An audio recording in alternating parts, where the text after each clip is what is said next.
Hi, welcome to Sherin's kitchen. இன்றைக்கி நம்ம கிச்சனில் சூப்பரான ஒரு அல்வா பண்ண போகிறோம். அதுவும் தம்ரூட் அல்வா அப்படின்னு சொல்லுவாங்க. இது வந்து தம் வச்சு பண்ணக்கூடிய ஒரு அல்வா. அதுதான் இன்றைக்கி நம்ம கிச்சனில் பண்ண போகிறோம். காரைக்கால் சைடெலாம் இந்த அல்வா வந்து ரொம்ப ஃபேமஸான ஒரு அல்வா. அதுதான் இன்றைக்கி நம்ம கிச்சனில் பண்ண போகிறோம். அதுக்கு தேவையானது என்னென்னு பார்க்கலாம். பாதாம், முந்திரி, அப்புறம் கடலைப்பருப்பு, ரவை இதெல்லாம் வச்சு தான் நம்ம இந்த அல்வா பண்ண போகிறோம். அதுக்கு வந்து நான் 50 கிராம் பாதாம் பருப்பு வந்து ஒரு 4 மணி நேரம் 5 மணி நேரம் ஊற வச்சுக்கோங்க. அப்போ தான் வந்து அதை அரைக்கிறதுக்கு நல்லா வலுவலுப்பாக கிடைக்கும். அதனால ஊற வச்சிருக்கேன். 50 கிராம் முந்திரி பருப்பு, அதே அளவு 50 கிராம் பாதாம் பருப்பு, 50 கிராம் கடலைப்பருப்பு.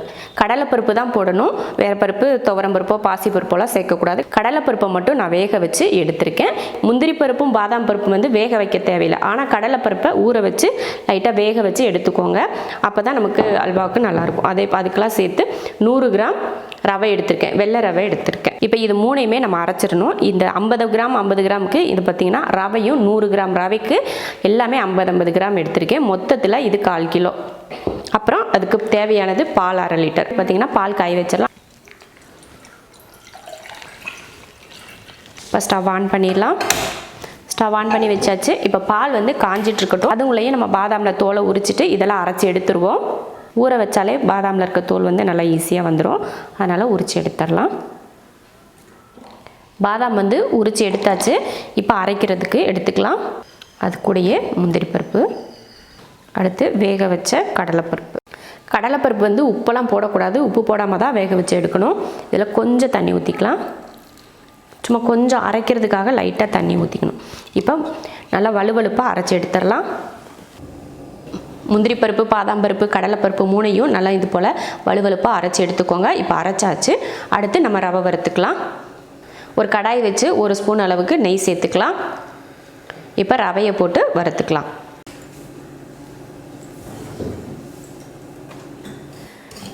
நெய்யில் இந்த மாதிரி நல்லா வறுத்துக்கோங்க. ரொம்ப கருக விட்டுறாமல் லைட்டாக வறுத்து எடுத்துக்கோங்க. அந்த லைட்டாக மணம் வரும் பார்த்திங்களா, அந்த அளவுக்கு வறுத்துக்கிட்டால் போதும்.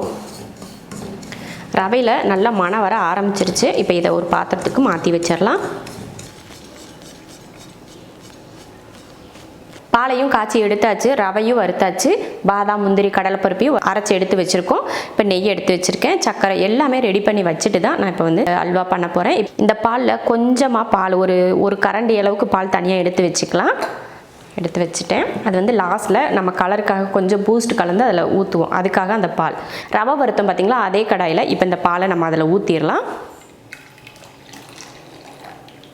ஊற்றியாச்சு. ஊற்றிட்டு இப்போ ஸ்டவ் ஆன் பண்ணிடலாம். ஸ்டவ் ஆன் பண்ணிவிட்டு இப்போ ரவையை சேர்த்துடலாம். நம்ம வறுத்த ரவை இருக்குது பார்த்திங்களா, அதை சேர்த்துலாம். ஏன்னா பால் காஞ்சு சூடாக தான் இருக்குது. அதனால் உடனே கூட சேர்த்துக்கலாம். கட்டி இல்லாமல் சேர்த்துக்கோங்க. இந்த பாலில் இந்த ரவையை வந்து கலந்து விட்டுறலாம். நல்லா கெட்டி சேர்ந்து வரட்டும். பாருங்கள், இந்த அளவுக்கு கெட்டி சேர்ந்துருச்சு. அடுப்பை சிம்மில் வச்சுக்கோங்க. இப்போ இதில் அரைச்சோலையா பேஸ்ட் அதை சேர்த்துருவோம்.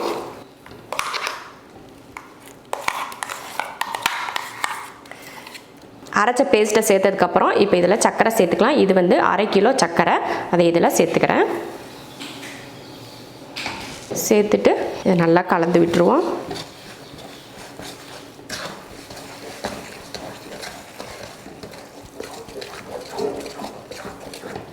இப்போ இதில் வந்து நமக்கு ஃபுட் கலர் சேர்த்துக்கலாம். நல்லா ரெட் கலராக சேர்த்துக்கோங்க. இந்த மாதிரி லிக்விடாக இல்லைன்னா நீங்கள் பவுடராக இருக்கும் பார்த்திங்களா, அந்த கலர் சேர்த்துக்கோங்க. கலர் வந்து இந்த மாதிரி கலந்துக்கோங்க. ரெட் கலர் கலந்துக்கிட்டிங்கன்னா உங்களுக்கு நல்லாயிருக்கும் பார்க்குறதுக்கு. இதில் எல்லோ கலர் சேர்த்திங்கன்னா வந்து நம்ம பூஸ்டெல்லாம் கலக்கிறப்ப வந்து ஒரு மாதிரி கலராக மாறிடும்.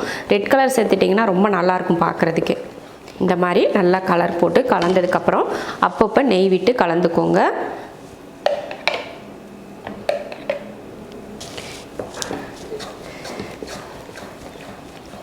இது போல் அப்பப்போ நெய் விட்டு கலந்துக்கோங்க. ஒரு 10 நிமிஷம் கிட்ட இந்த மாதிரி கலந்துக்கிட்டிங்கனாலே போதும். நல்லா வெந்துடும். அந்த சர்க்கரையெல்லாம் நம்ம போட்டதுனால கொஞ்சம் தண்ணியாக இருக்கிற மாதிரி இருக்குது பார்த்திங்களா, அதெல்லாம் வத்துறதுக்காக தான் நம்ம இந்த மாதிரி கலந்து விட்டுட்ருக்கோம். நெய் விட்டு லாஸ்ட்டாக வந்து எல்லாம் ஒன்று சேர்ந்து வர ஆரம்பிச்சிருச்சுன்னா அல்வா ரெடி ஆயிடுச்சுன்னு தான் அர்த்தம். இப்போ வந்து நம்ம அல்வாவை வந்து தம் வைக்கணும்.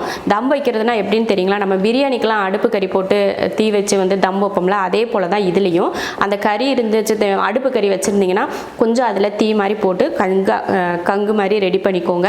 அப்படி இல்லைன்னா தேங்காய் சிரட்டை இருக்குது பார்த்தீங்களா, அந்த சிரட்டையை கொஞ்சம் வேக வச்சு ஒரு தட்டு மேலே போடுறதுக்கு கரெக்டாக ரெடியாக வச்சுக்கிட்டிங்கன்னா நம்ம இதை ஒரு பாத்திரத்தில் ஊற்றுனதுமே அதை தூக்கி வைக்கிறது கரெக்டாக இருக்கும். கிண்டிகிட்டு இருக்கப்போ அதை நான் ரெடி பண்ணிக்கிறேன். ஒரு 2 ஏலக்காயை தூள் பண்ணியிருக்கேன், அதையும் சேர்த்துக்கலாம். சேர்த்துட்டு கலந்து விடுவோம். அப்பப்போ இந்த மாதிரி நெய் விட்டுக்கோங்க.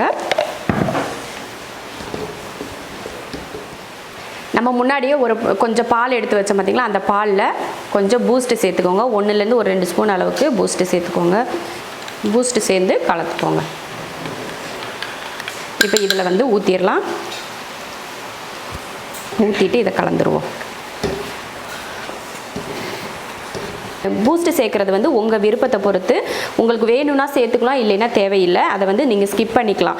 பூஸ்ட்டு சேர்த்தா நல்லாயிருக்குன்னு உங்களுக்கு தோணுச்சுன்னா நீங்கள் சேர்த்துக்கோங்க. அந்த கலர் வந்து கொஞ்சம் சேஞ்ச் ஆகும், அந்த பூஸ்ட்டு மனம் அதில் இருக்கும் அப்படின்றதுக்காக தான் பூஸ்ட்டு சேர்க்குறது. அதனால் உங்களுக்கு அது வேணான்னா நீங்கள் சேர்க்க தேவையில்லை, இருக்கிற கலரே போதும், அந்த டேஸ்ட்டே போதும் அப்படின்னு நினச்சிங்கன்னா கண்டிப்பாக நீங்கள் பூஸ்ட்டை வந்து ஸ்கிப் பண்ணிடுங்க. பாருங்கள், இப்போ அல்வா வந்து எப்படி ஒன்று சேர்ந்து வர ஆரம்பிச்சிருச்சு பார்த்தீங்களா, தெரியுது சைட்லாம் நெய் விட்டு வர்றது. அவ்வளோதான். இப்போ அடுப்பை ஆஃப் பண்ணிடுவோம். அடுப்பை ஆஃப் பண்ணிவிட்டு ஒரு பாத்திரத்துக்கு மாற்றிக்கலாம். இப்போ இந்த மாதிரி ஒரு பாத்திரம் எடுத்துக்கோங்க. ஒன்று அலுமினிய பாத்திரம் எடுத்துக்கோங்க, இல்லைன்னா இது போல் ஒரு பாத்திரம் எடுத்துகிட்டு அதில் நெய் ஊற்றி தடவிக்கோங்க. நெய்யோ இல்லைன்னா எண்ணெயோ ஏதோ ஒன்று. இப்போ இதில் நெய் தடவியாச்சு ஒரு பாத்திரத்தில்.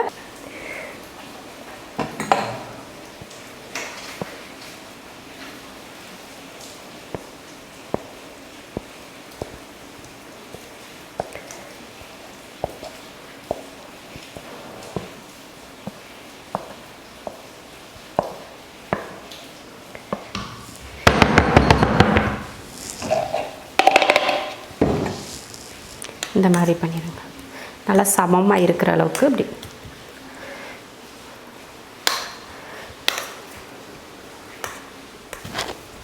வச்சுட்டு இதுக்கு மேலே முந்திரி பருப்பு வச்சுருங்க.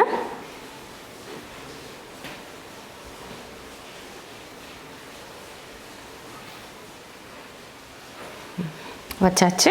இதுக்கு மேலே கரெக்டாக இது மூடுற அளவுக்கு ஒரு தட்டு எடுத்துக்கலாம். இந்த மாதிரி தட்டு கரெக்டாக இருக்கணும், கொஞ்சம் கூட ஆவி வெளியில் வராத அளவுக்கு ஒரு தட்டு.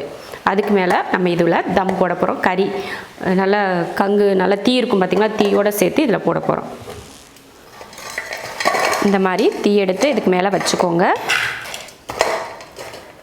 இப்போ வந்து அல்வாவுக்கு வந்து தம் வச்சுட்டோம். ஒரு 20 நிமிஷம் கிட்ட இது அப்படியே இருக்கட்டும். அதுக்கப்புறமா நம்ம எடுத்து பார்த்துக்கலாம். அந்த 20 நிமிஷத்துக்குள்ளே இந்த தீயெல்லாம் வந்து கொஞ்சம் அணைஞ்சிரும். அதுக்கப்புறம் நம்ம எடுத்து பார்த்துக்கலாம். அப்போ தான் அந்த உள்ளே நம்ம முந்திரி பருப்பெல்லாம் மேலே வச்சுருக்கோம் பார்த்திங்களா, அது லைட்டாக கருகி வர மாதிரி இருக்கும். அதுதான் நம்ம கரெக்டான பக்குவம்.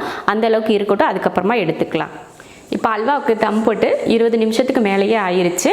இப்போ எடுத்து பார்க்கலாம் எப்படி இருக்குன்ட்டு. பாருங்கள், முந்திரி பருப்பு வந்து லைட்டாக அந்த நம்ம வறுத்தா மாதிரி கலர் மாதிரி வந்திருக்கு பாருங்கள். இந்த மாதிரி தான் வரணும். அவ்வளோதான். இதுக்கு மேலே நம்ம எதுவுமே பண்ண போகிறது கிடையாது. அல்வா இதோட தான் ரெடி ஆயிடுச்சு. இப்போ எடுத்து பார்க்கலாமா? பாருங்கள், சூப்பரான அல்வா ரெடி.